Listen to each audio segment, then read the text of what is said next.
Tropics Update with the certified most accurate weather team at First Coast News.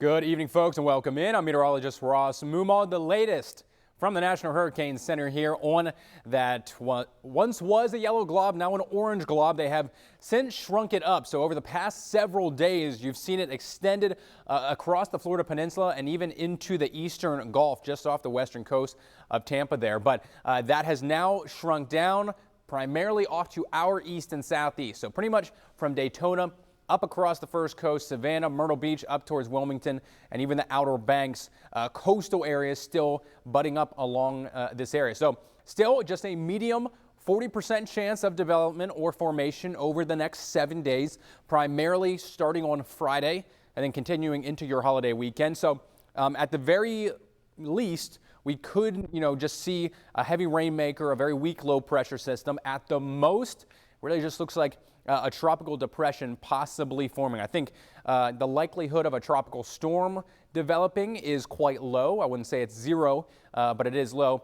The chance of a hurricane is pretty much at zero at this point, which is very good. Good news for all of us here in Jacksonville and for everyone along the Atlantic seaboard. So again, still a 40% chance of some level of tropical development here over the holiday weekend, but now no longer over top of Florida, just extending off to our east and northeast here as we head towards the end of the week. Now, what else do we got going on out there? Well, we had plenty of rain and thunderstorm chances this afternoon, continuing now into the evening hours, some of which were enhanced because of the cold front that we've talked about over the last several days. And you pretty much see where that front is at. So pushing out a lot of those thunderstorms across the Carolinas and coastal Virginia.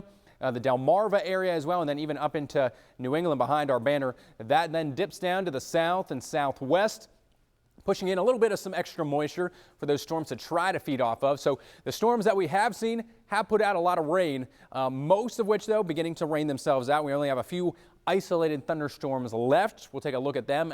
But first, just zooming into downtown here, still raining a little bit, at least downtown. There's a little bit of some heavier rain, actually pretty much right over top of our First Coast News studios, about to head over into the Arlington area. Some rain further south as well, pretty much from Orange Park straight down Highway 17 through Fleming Island and into Clay County. And then also what once was an isolated thunderstorm near the Durbin and Nocatee area, beginning to move offshore here now as well this evening. Our one lone isolated thunderstorm that I mentioned up in the Waycross area, really just to the southeast of Waycross. A lot of lightning actually in this storm. So if you live near that, kind of Brantley and Ware County line, or even southern Pierce County, be mindful. Pretty strong storm here. Again, putting out some heavy rain and a lot of lightning still associated in that storm. So pretty much between Hoboken and Waycross, so on the east sides of Waycross, right there on Highway 82, some heavy rain coming down, some big booms of thunder likely, and a lot of lightning in that storm. But over the next couple of hours, I'd say, really by 9 o'clock and even as late as 10, pretty much all of the remaining thunderstorms going to rain themselves out. So dry skies, especially after about 9 tonight, as temperatures only cool down in the mid 70s this evening. So really not a whole lot of cool down or relief considering how muggy we are. So another very muggy start tomorrow morning. And then we're going to start it right back up tomorrow afternoon. Weather impact alert yet again for your Thursday between about 2 and 8 o'clock. That'll be the best window to see not only some rain, but some, widespread thunderstorms, some of which could be on the strong to severe side. I do think we have a slightly better chance to see some stronger thunderstorms tomorrow compared to what we had today. So overall coverage today, many of us saw rain at least at some point throughout the afternoon and evening. Tomorrow, maybe not nearly as much with regard to the overall coverage of rainfall, but we could see some more isolated, stronger storms begin to develop. Some slightly drier air aloft that could allow some stronger updrafts to develop, and in doing so, some then stronger downdrafts when the rain does come down. So wouldn't be surprised if we see some isolated wind gusts upwards of about 40 to 50 miles per hour tomorrow afternoon. The rainfall as well, for those folks who got some heavy rain today or yesterday or even the whole way back into the weekend, even more rain on top of that. That's going to continue to collect over top or, on Some already soggy and saturated ground continuing to keep that localized flooding concern, the flash flooding concern still up there and at top of mind. So that'll still continue to be just something we watch closely throughout the day tomorrow. Temperatures until the rain arrives, though, warming into the upper 80s to near 90 degrees. But when could you begin to see some rain? Well, really after lunchtime. It looks like 12:30 to 1 o'clock, you're going to start to see a little bit of some pop-up showers and thunderstorm activity, and then that's expected to continue through the late afternoon and pretty much up until about this time tomorrow night. So that's why we said 2 to 8 o'clock really going to be your best window to see some storms. Areas a little bit further inland and off to our northwest, so inland southeast Georgia, where that current strong thunderstorm is at here tonight, perhaps might have slightly lower rain chances. The rest of us, though, still have a pretty good shot of seeing some heavy downpours tomorrow. So let's time it out. Here's late morning, just before noon tomorrow. Some isolated convection and thunderstorm activity beginning to ignite and fire off down towards the Gulf Coast and the I-75 corridor. So this is pretty similar to what we saw here today. Most of the activity was south of I-10 early in the afternoon. So Alachua County, Marion County, Putnam County, Flagler, beginning to see at least a little bit of some thunderstorm activity initially. Then you get into the middle portion of the afternoon, 2:30, 3 o'clock. Sea breeze starts to come in. We'll watch for some more activity or thunderstorm development along that sea breeze right along the coastline. And then it's really only going to move inland about as far as either I-95 or perhaps as far west as Highway 17. So think about it, essentially, it's going to reach the St. Johns River and north and south from there. We're expecting some of the stronger thunderstorms to develop. And then you will notice as the evening wears on, some of these storms begin to rain themselves out a little bit.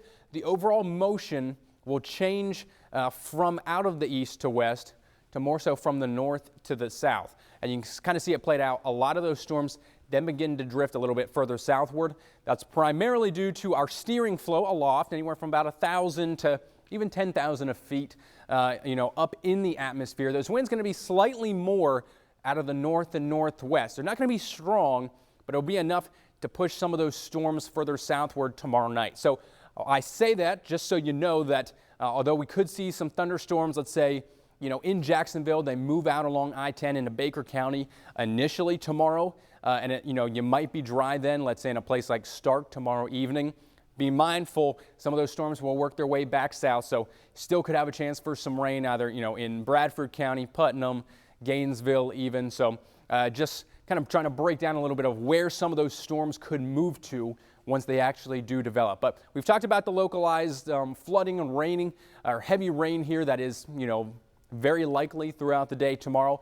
Weather Prediction Center still does have us in that level 1 out of 4 marginal risk for excessive rainfall here, and continuing to have that level 2 out of 4 slight risk for the Tampa Bay area. So some heavy rainfall on the way. That weather impact alert in effect between 2 and 8 o'clock for your Thursday. Then finally, perhaps many of ours favorite day of the summer, the 4th of July, Independence Day there for your Friday.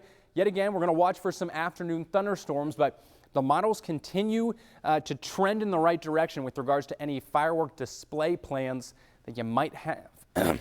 Excuse me, before I start to lose my voice here, that you might have on Friday evening. We'll break down a why here in just a second, but I think best rain chances along 95 will be really between about 12 and 5 o'clock on Friday, and then most of those storms will begin to move a little bit further to the west and southwest as you head through the late afternoon into the evening hours, and then finally closer to sunset there Friday night. So let's take a look at what some things are showing. You can actually see this model trying to either show or develop a little bit of that surface low pressure, so that counterclockwise circulation just off of our coast actually by Friday afternoon. But either way, it's going to bring in a little bit more of a northeasterly wind by Friday afternoon. So that's why we could see some thunderstorms pop up closer to the Jacksonville area and I-95 corridor, really between about 12 and 3 o'clock or so. Then that northeast breeze is actually going to move those storms rather quickly. So in contrast to what we had here today and are expecting tomorrow, the storm motion and overall movement of those storms are going to be much quicker. So you might only get a downpour for maybe 10 or 15 minutes, and then the storm moves away. Today, a little bit of a different story. The rain just kind of sat over in one place and sort of meandered around, followed the outflow boundaries that developed out of some of those thunderstorms. Not going to be the case on Friday. So again, isolated thunderstorms initially in the afternoon, then by 4 o'clock, 5 even, most of the storm activity is going to move much closer to the I-75 corridor and out towards the Gulf Coast. So by sunset Friday night, although we still could see maybe a few isolated showers still come on shore here from the overall circulation just off to our east, it does look like most of us will stay dry for any of those firework displays you're heading out to. Whether you're in downtown Jax Beach, wherever you're going to be at, most of the storms, if not just rain showers at that point, will either have completely dissipated or, you might just have a few sprinkles move in from offshore there Friday night. But generally speaking, looking pretty good. Will those still be quite warm and muggy? Temperatures going to be in the low 80s, upper 70s, still feeling like the mid 80s there for your Friday night. And then the rest of your 4th of July holiday weekend here, we're going to still stick with those rain chances and thunderstorm chances in that 60% to 65% range through your Saturday and Sunday. Also take note, I mentioned the northeast winds on Friday. That will continue and actually ramp up a little bit by your Saturday. Gusts out at the beaches especially could push closer to 25, maybe even 30 miles per hour, I think at the very most. So a little bit breezier of a day. Could also lower our temperatures a bit down into the upper 80s for both your Saturday and Sunday, but we're still going to keep the storm chances in the forecast. Some mid-level moisture still going to swing on in from that potential tropical system that could develop. So either way, we're still, anticipating some more storm and rainfall coverage as you head into your Saturday and your Sunday. But I mentioned the temperatures for the weekend, upper 80s. Dew points, though, still going to be quite high, a still very tropical-like air mass in place at the surface. So although you might walk outside and be like, oh, it's fine, air temperatures 87, 88 degrees, it's not that hot. Well, really, when you factor in the humidity, especially by the end of the weekend and into early next week, man, I mean, we're still going to be feeling like the triple digits. So real field temperatures still anywhere from about 10 to 12 degrees above what the actual air temperature is going to be like there through the weekend and into the start of next week. But could, again, we see, something develop here? I think it's more and more likely that at least a very weak low pressure system can certainly form along the stationary front that we're expected to have draped across central Florida. But models are starting to become a little bit more in line with the overall movement. Will either just kind of meander around off to our east, or will eventually track off to our northeast, much closer to the Charleston area, Wilmington, and those North Carolina beaches. So here's another way to look at it. I mentioned, the uptick in some thunderstorm chances and enhancement of those storms on Saturday and Sunday. This brings a lot of that mid-level moisture swinging back around towards the first coast for both your Saturday and your Sunday afternoon. So enjoy any dry time while you can, because it still could be a pretty soggy holiday weekend here across the first coast. So if you do have any outdoor plans, which I'm sure you more than likely do, beach day, boat day, pool day even, just have some backup plans in place. Keep a watchful eye to the sky in case some of those thunderstorms do roll through, especially when you start hearing the thunder roar and the lightning crack down towards you. But overall rain totals that we could potentially see, I think most of us average out to about 1 to 2 inches around the first coast. Certainly could see some locally higher totals of about 3 to 4 inches by the time Sunday evening rolls around, but this more than likely won't be a complete soaker for everyone. Much more localized heavy rainfall for a lot of folks. So to kind of just wrap it up here for you and package it up for your holiday weekend, weather impact alert for your Thursday, especially between the hours of 2 and 8 p.m. Very similar story to what we saw here today. Scattered to, if not numerous thunderstorms, heavy rainfall, localized flooding, frequent lightning, all going to be on the table for some of those storms tomorrow, plus the potential for some gusty winds. As I had said at the top of here, slightly better chance for some stronger storms tomorrow than what we had here today.